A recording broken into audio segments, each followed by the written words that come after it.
রুমে ঢুকে দরজা বন্ধ হওয়ার শব্দটা যেন চারদিকের নীরবতা আরও ঘন করে তুলল। নরম লাইট জ্বলে উঠতেই ঘরটা যেন একদম আলাদা জগতে রূপ নিল। পর্দা টানা জানালা, একপাশে সাজানো সোফা, আর মাঝখানে একটা বড় বিছানা। নাদিয়া জানালার পাশে গিয়ে দাঁড়াল। হাত দিয়ে পর্দা সরিয়ে বাইরে তাকাল। ঢাকা শহরের সকালের আলো আস্তে আস্তে ছড়িয়ে পড়ছে, কিন্তু তার চোখে ছিল ভিন্ন ঝিলিক। রাত তখন ঠিক 10টা। চট্টগ্রামের বাস টার্মিনালে মানুষজন ভিড় করছে, প্রত্যেকেরই গন্তব্য আলাদা। সেই ভিড়ের ভেতর থেকে দুইজন চেনা মুখ একসাথে এগিয়ে গেল ঢাকাগামী এসি বাসের দিকে। জিসান আর নাদিয়া। তাদের পরিচয় অনেক পুরনো, বিশ্ববিদ্যালয়ের সহপাঠী। ক্লাসের গ্রুপ প্রেজেন্টেশন, লাইব্রেরিতে একসাথে বসা, ক্যান্টিনে চায়ের আড্ডা, এই সব কিছু একসময় তাদের বন্ধুত্বকে খুব কাছাকাছি নিয়ে এসেছিল। কিন্তু পড়াশোনা শেষ হবার পর দুজনেই ব্যস্ত হয়ে পড়েছিল নিজ নিজ ক্যারিয়ারে। যোগাযোগ কমে আসতে আসতে একসময় পুরোপুরিই বন্ধ হয়ে গিয়েছিল। হঠাৎ করেই এক অফিসিয়াল ট্রেনিংয়ের জন্য চট্টগ্রামে আসতে হয়েছিল নাদিয়াকে। আর সেখানেই কাকতালীয়ভাবে দেখা হয়ে গেল জিসানের সাথে। প্রথম দিনের সেই আকস্মিক সাক্ষাৎটা কেমন যেন মনের ভেতর লুকানো আবেগকে জাগিয়ে দিল। 3 দিনের প্রশিক্ষণ কেটে গেল দুজনের হাসি, কথা আর স্মৃতিচারণায়। আর তৃতীয় দিনের রাতে তারা সিদ্ধান্ত নিল একসাথে ঢাকায় ফিরে যাবে। বাসে উঠে জিসান আর নাদিয়া বসল একদম শেষের সিটে। সিটটা খানিকটা আড়াল দেয়, পেছনে আর কেউ নেই, জানালার পাশে মোটা পর্দা ঝুলছে। ভেতরে নরম আলো, চারদিকে শীতল এসির হাওয়া। বাইরে গভীর রাতের অন্ধকার। নাদিয়া জানালার বাইরে তাকিয়ে মৃদু হেসে বলল, অদ্ভুত না? এতদিন পর হঠাৎ দেখা, আর এখন আবার একসাথে এমন কাছে বসা। জিসান নীরবে তার হাত চেপে ধরল। আঙুলের ভেতর দিয়ে উষ্ণতা ছড়িয়ে গেল। কাছে এসেছি তো, এবার আর দূরত্ব রাখার কোনো মানে হয় না, জিসান বল ধীরে। নাদিয়ার গাল লাল হয়ে উঠল। সে চোখ নামিয়ে নিল, কিন্তু হাত ছাড়াল না। ভেতরে যেন অচেনা কাঁপুনি বাজতে লাগল। বাস তখন ধীরে ধীরে রওনা দিল। চাকার ঘর্ষণে হালকা কম্পনে চারপাশ নিস্তব্ধ হয়ে এল। যাত্রীরা একে একে ঘুমিয়ে পড়ছে। আলো আরো ম্লান হল। এই নীরবতার মধ্যে জিসান মাথা রাখল নাদিয়ার কাঁধে। আমাদের মাঝে এতদিন দূরত্ব ছিল কেন জানো? জিসানের কণ্ঠস্বর ভাঙা, আবেগে ভেজা। নাদিয়া চোখ বুজে ফিসফিস করে বলল, তুমি চাইলে তো একটা চিঠি লিখতে পারতে। আমি অপেক্ষা করেছিলাম। তার কণ্ঠে জমে থাকা অভিমান স্পষ্ট। সেই অভিমান শুনে জিসান আর স্থির থাকতে পারল না। সে আস্তে মুখ ঘুরিয়ে নাদিয়ার গালের কাছে এগিয়ে গেল। ঠান্ডা স্পর্শে নাদিয়ার শরীর কেঁপে উঠল। তার বুকের ভেতর যেন ঢেউ খেলতে লাগল। জানালার ফাঁক দিয়ে হঠাৎ একটা লাল রাস্তার আলো এসে পড়ল তাদের মুখে। আলোধারীর খেলার মধ্যে দুজনের দূরত্ব মিলিয়ে গেল এক মুহূর্তে। নিঃশ্বাস ঘন হয়ে উঠল, সময় থমকে গেল। নাদিয়ার ঠোঁটে হালকা কাঁপন, চোখ নামিয়ে রাখলেও গোপন টানটা লুকানো গেল না। জিসান ফিসফিস করে বলল, আজ চাই শুধু এই পথটা শেষ না হোক। নাদিয়া হেসে মাথা রাখল তার কাঁধে। আমিও চাই যেন এই রাতটা থেমে যায়। তাদের হাত একে অপরের আঙুলে গাঁথা হয়ে গেল। দুজনেই কিছুক্ষণ নিঃশব্দে বসে থাকল। শুধু হৃদস্পন্দনের শব্দ মিশে যাচ্ছিল চারপাশের নিস্তব্ধতার সঙ্গে। বাস মাঝে মাঝে হালকা ঝাঁকুনি দিচ্ছিল। সেই কম্পনের সাথে সাথে নাদিয়া আরও কাছে সরে এল। তার মাথার চুল উড়ে এসে জিসানের মুখ ছুঁয়ে যাচ্ছিল। জিসান চুপচাপ সেই গন্ধে ডুবে যাচ্ছিল, যেন বছরখানেকের শূন্যতা ভরে উঠছে এক মুহূর্তে। নাদিয়া আস্তে ফিসফিস করে বলল, জিসান, তুই জানিস, আজ মনে হচ্ছে আমি আবার নতুন করে বেঁচে উঠেছি। জিসান তার হাত চেপে ধরে বলল, তুই সবসময় আমার ছিলি, শুধু আমরা হারিয়ে গিয়েছিলাম। সামনের সিটে তখন সবাই ঘুমিয়ে পড়েছে। বাসের ভেতরে আর কোনো শব্দ নেই, কেবল জানালার বাইরে দূরের হাইওয়ে লাইটের আলো ঝলকানি। সেই আলোছায়ার খেলায় তাদের দুজনের মুখ আরও কাছাকাছি চলে এল। হঠাৎ করে বাসের হেল্পার এসে মিনারেল ওয়াটারের বোতল দিয়ে গেল। নাদিয়া একটু সরে গেল, চুল ঠিক করল, আঁচল টেনে নীল বুকের উপর। কিন্তু জিসানের চোখে তখনও একই টান, একই অস্থিরতা। হেল্পার চলে যেতেই আবার নিস্তব্ধতা। এবার নাদিয়া নিজেই হাত বাড়িয়ে ধরল জিসানের আঙুল। একেবারে দুভাবে। তার ঠোঁটে মৃদু হাসি, কিন্তু চোখে ছিল না বলা অনেক কথা। জিসান ফিসফিস করে বলল, নাদিয়া, আজ মনে হচ্ছে এই রাতটাই আমাদের গল্প লিখছে। আমরা শুধু চরিত্র। নাদিয়া মাথা ঝুঁকিয়ে বলল, তাহলে চাই এই গল্পের কোনো শেষ না হোক। বাস চলতে থাকল, রাতের অন্ধকার ভেদ করে।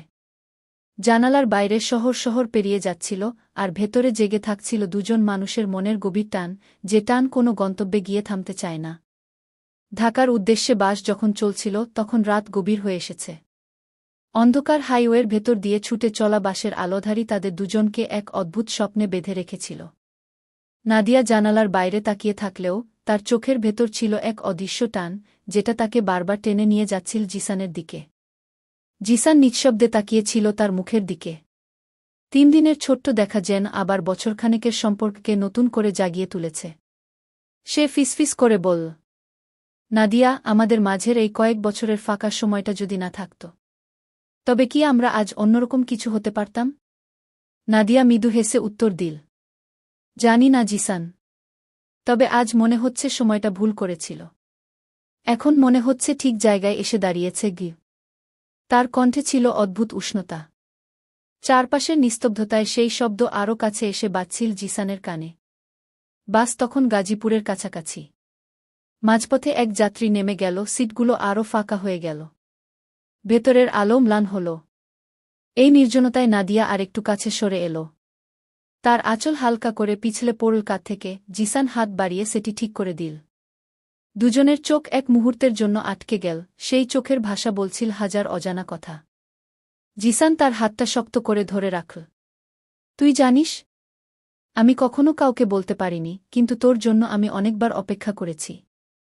শুধু একটা খবরের জন্য। নাদিয়া হেসে মাথা নিচু করল, তারপর ধীরে ধীরে বলল, আমিও শুধু একদিন ভেবেছিলাম হয়তো তুই ফিরবি। আজ মনে হচ্ছে সত্যিই ফিরে এসেছিস গো।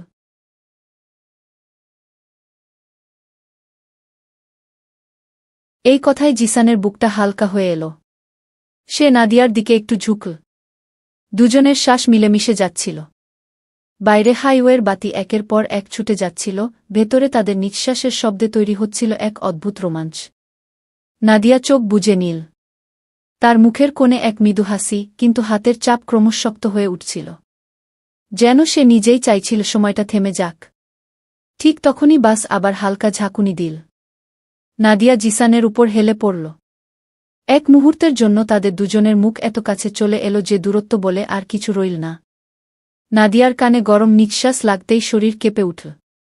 সে আস্তে ফিসফিস করে বলল, জিসান, আজ কেন মনে হচ্ছে আমি কিছুতেই নিজেকে সামলাতে পারছি না?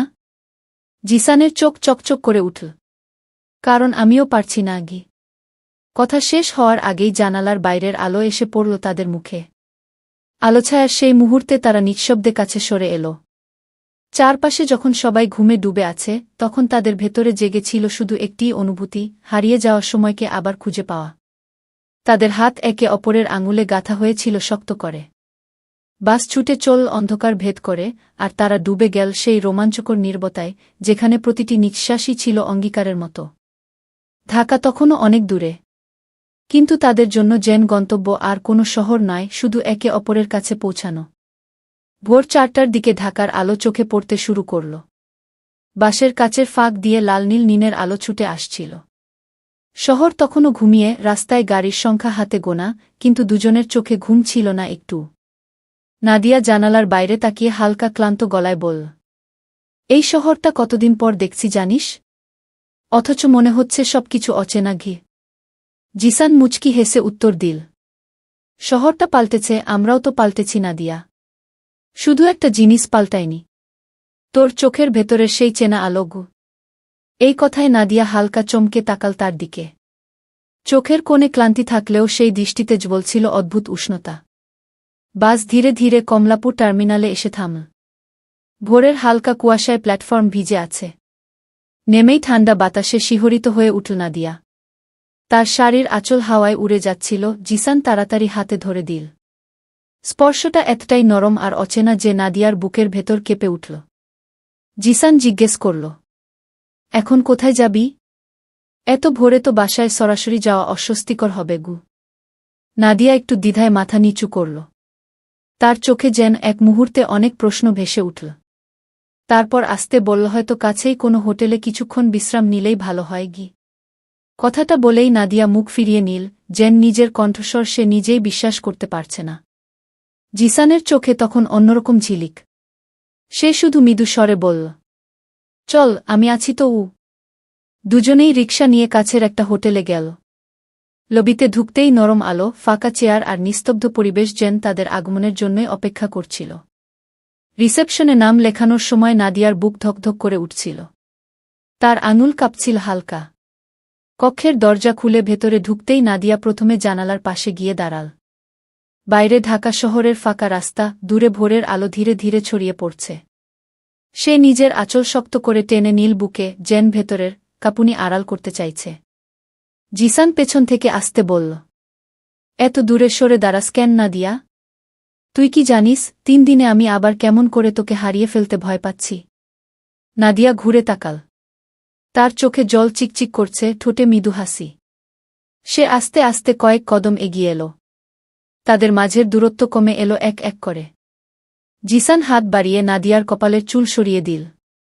সেই স্পর্শে নাদিয়ার শরীর কেঁপে উঠল।